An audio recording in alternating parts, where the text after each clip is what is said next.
just a mixture of emotions because we walk off the field with a loss, but I don't know if I've ever been more proud of the team. So it's certainly a mixed bag there. Obviously, it was a tale of two halves. We did not play the game we wanted to play in the first half. That's a little bit obvious. We had one first down and we had 14 total plays, and that wasn't all on the quarterback. We felt like we needed to make a change there at halftime. We did. Spencer did a great job, came in, provided some spark. But not only that, we played, we only gave up 6 points in the second half, which gave us a chance to win. But as I just told the team, we needed one more play, and unfortunately we dug too big of a hole there in the first half.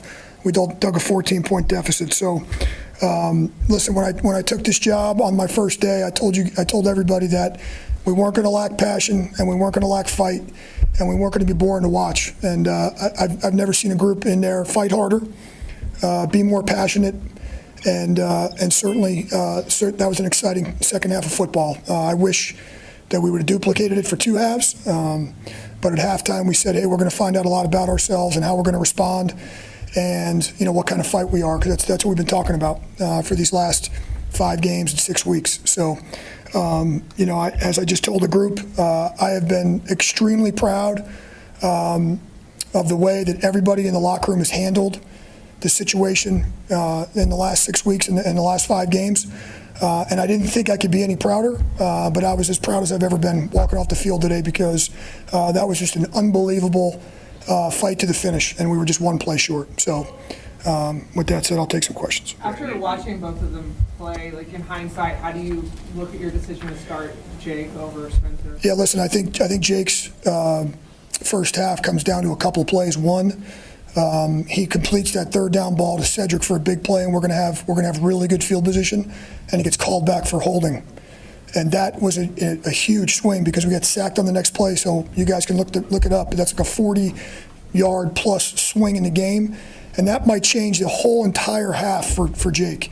And then he had another great throw to MVS. And listen, MVS had a phenomenal game, but MVS drops that over ball that's kind of on the run. And so you take those 2 plays, and if we don't get a holding call, which was suspect, and then if we complete that ball, we might be having a different conversation. I just felt like, and the offensive coaches felt like, we just needed a spark in the second half, and that's why we made that decision. I'm certainly not down on Jake. Listen, we only had 14 plays. They controlled the clock, they controlled the ball, they did all the things that we didn't want them to do coming into this game, and so, like I said earlier, it's not all on Jake. But what makes you think that a spark was needed besides Jake, and we only have 14 plays in the first half? Well, we had one first down and we had 0 points. So it just, we were kind of reaching there for something. And sometimes, a fresh face in there. I've said this before. Jake and Spencer are very similar players. We need a little. I thought there was a couple plays. Although Jake had some positives. I thought we held the ball a little too long a couple times. Took a couple sacks. It wasn't all on him. It was some of the protection as well. So those are the reasons. Sometimes when you're in one of these games and you're just stale, you're looking for a spark. And we just felt like a change of scenery, a change at the position was the way to go. How do you think the guys responded when it was Spencer went in? Yeah, as I said at halftime to the offense, we just need the first score to get a little momentum going. Sometimes there's a snowball effect. And so I think, if I'm not mistaken, we had one first down in the first half. We had 16 first downs in the second half. Like I said, a tale of two halves. So it's just really we needed that initial, scoring drive to get a little confidence. When there's a big fat 0 up on there for a while, there's not a lot of confidence going on. And then so once you get that first score, everybody starts feeling like a little bit like on the sideline, like, yeah, we can do it. So that's kind of where we were. The plan was always to go pursue. Listen, I'm not going to sit here and tell you it was predetermined before the game. I just felt like the way the game played out. AK had gone out. He was out for the game. MVS got banged up. We started to lose more offensive weapons. You guys felt the momentum shift there at the end. Listen, I don't regret it whatsoever. I don't think the players regret it. They're all in favor of it. And so I just thought it was the right thing. We managed the clock very well there at the end. I thought Kendra, Miller ran the ball really well there in the 2 minute, except for maybe the one play which we didn't block great. We completed that ball to Foster. We got the ball clocked. We got the touchdown. We left no time on the clock for Washington and Jaden Daniels. That was the plan. And I just felt, we talked during the drive if we liked our 2-point plays and all that. So when we scored, there was no doubt in my mind we were going to go for 2 and go for the win. What do you learn about Spencer in a situation like that? Well, it's the same thing that Spencer's been, and part of the reason we drafted him is, Spencer's not the tallest, doesn't have the strongest arm, not the most athletic guy, but he is a outstanding, he's a gamer. He's a classic gamer. That's what you put his college film on, that's what he was. He was a gamer, and he just has that natural, leadership ability. He's got some playmaking ability. I know in the 3 games he started, there were some bumps in the road there. He's a rookie, like any rookie. And so I think he learned from that experience. And so it tells me a lot about his character. It tells me a lot about his heart. The guy didn't flinch. He was excited at halftime to go in the game. He took on a leadership position. He never felt like one time in there that he didn't belong. And so all those things, I'm very, very proud of Spencer. Just told him the same thing. How do you think the defense handled Jaden? Yeah, I mean, listen, when I signed up for 20 points before the game, yes. If you told me coming in they were going to have 20, I'm going to tell you we're going to win. And so he made some plays. That's what he does. That's why he won the Heisman Trophy. That's why he was drafted where he was drafted. And that's why he's having the season he's having. He's a phenomenal player. And, we knew we had to kind of contain him a little bit. But he made some huge plays, 2 particular huge scrambles. He had the 4th down run for them where he jumped over the top, took a couple more minutes off the clock. He had some great throws. I mean, that's what he's doing. But, I'd be lying to you if I told you before the game, if you told me, hey, defensively we're going to give up 20 and then we're going to give up 6 points in the second half, would have signed up for that before. So I think overall, a solid performance by the defense.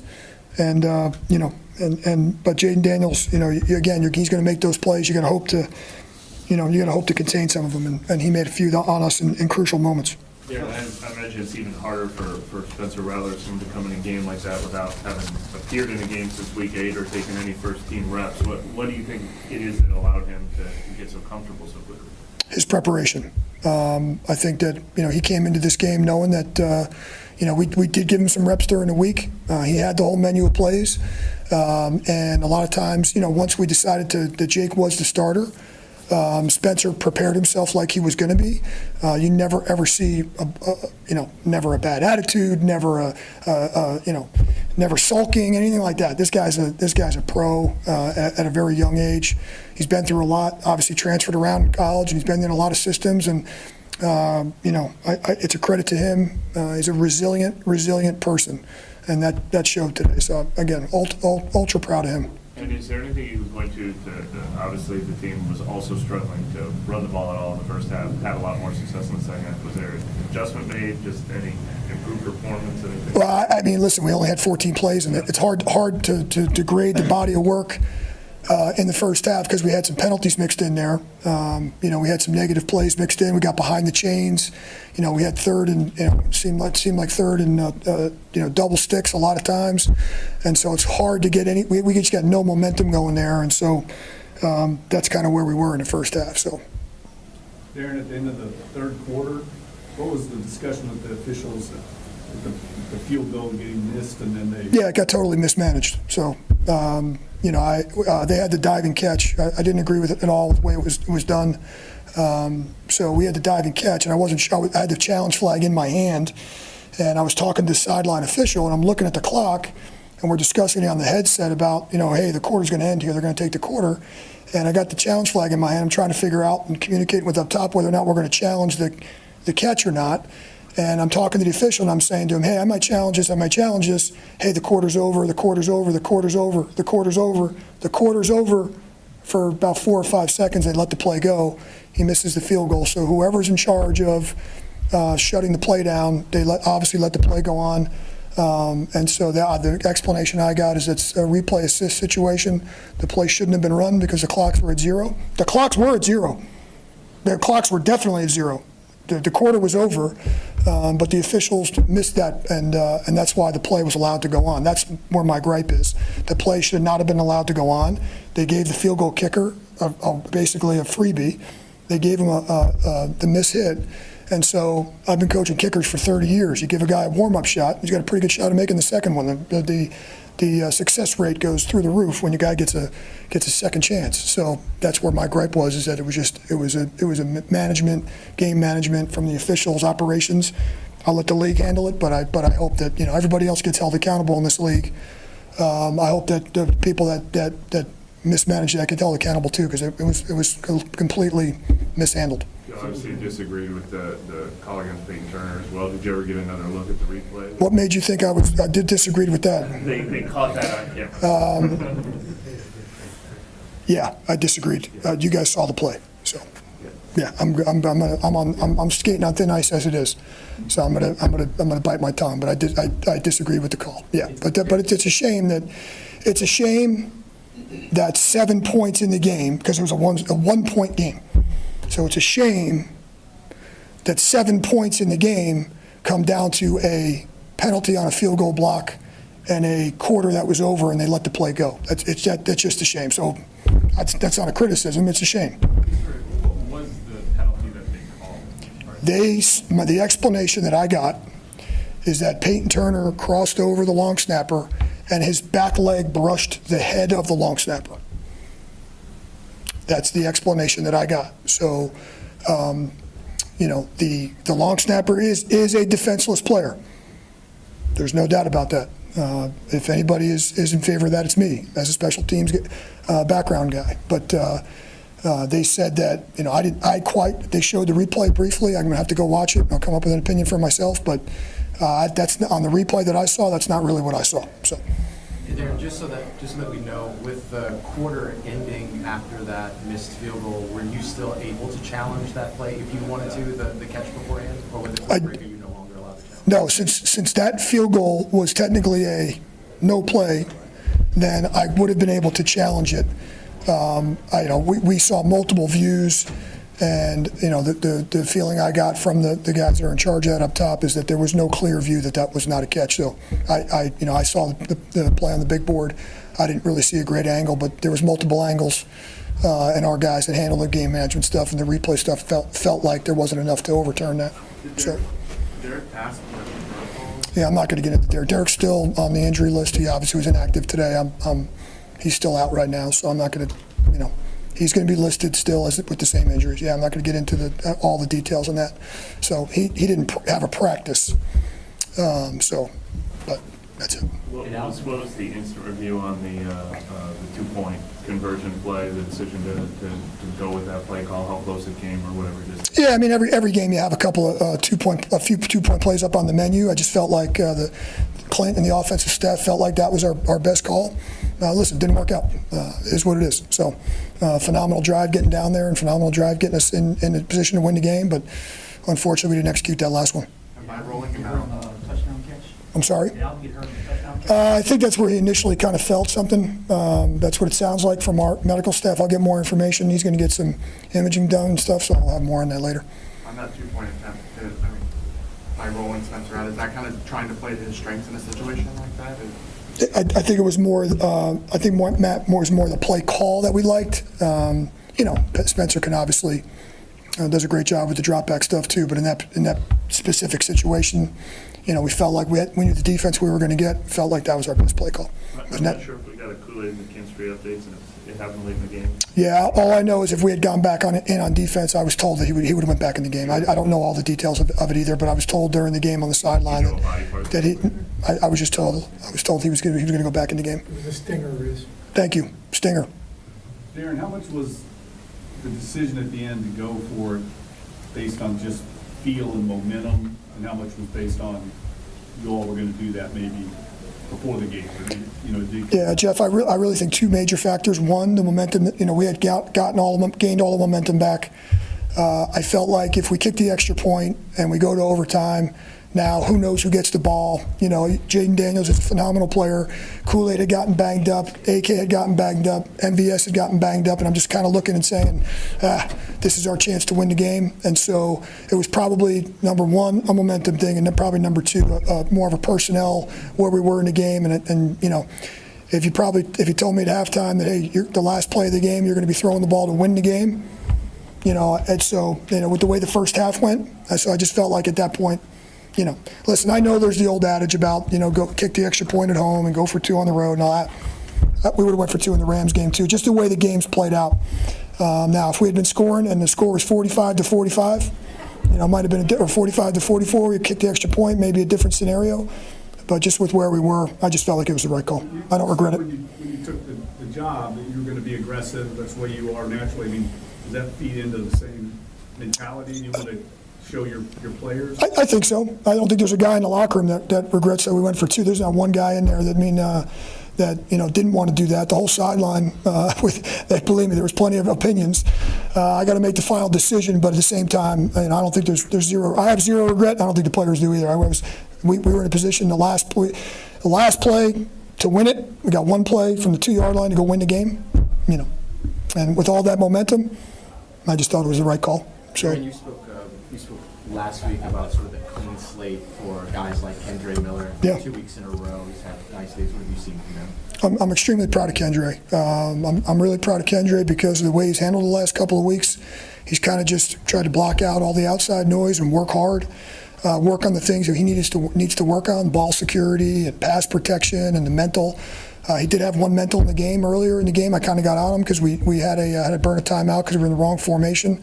But listen, his whole thing, Kendre's whole thing is if he can stay healthy and if he can be consistent with the week-to-week game plan, you see the player that he showed the last 2 weeks what he's capable of. And I still think there's just so much football out there for that guy. And so, he's a guy I'm rooting for because I just think he's got a brilliant career ahead of him if he can take care of those 2 things. Yeah, I don't know. We got the extra day. Let's kind of see. Let's see where Derek is. Hopefully, an extra day helps his hand.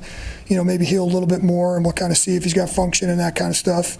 But we'll reevaluate that. I mean, certainly Spencer just came off a really good second half here, so we'll certainly take that into account. But I don't want to make any proclamations yet. We got the extra day off, and we'll kind of see where everybody's at. So. Anything else, Coach? Appreciate it, guys. Thank you. Darren said that you were excited about going in for the second half. Can you tell us a little bit about the conversation and just kind of what you felt? Yeah, Janoko told me with about 30 seconds left in the second quarter that I'll be going in, so just have to shift my mindset. But I felt prepared from the start of the game, just in case. So no, I wasn't the emergency third this week. I was the backup, so I had to have my mind right. That's kind of interesting.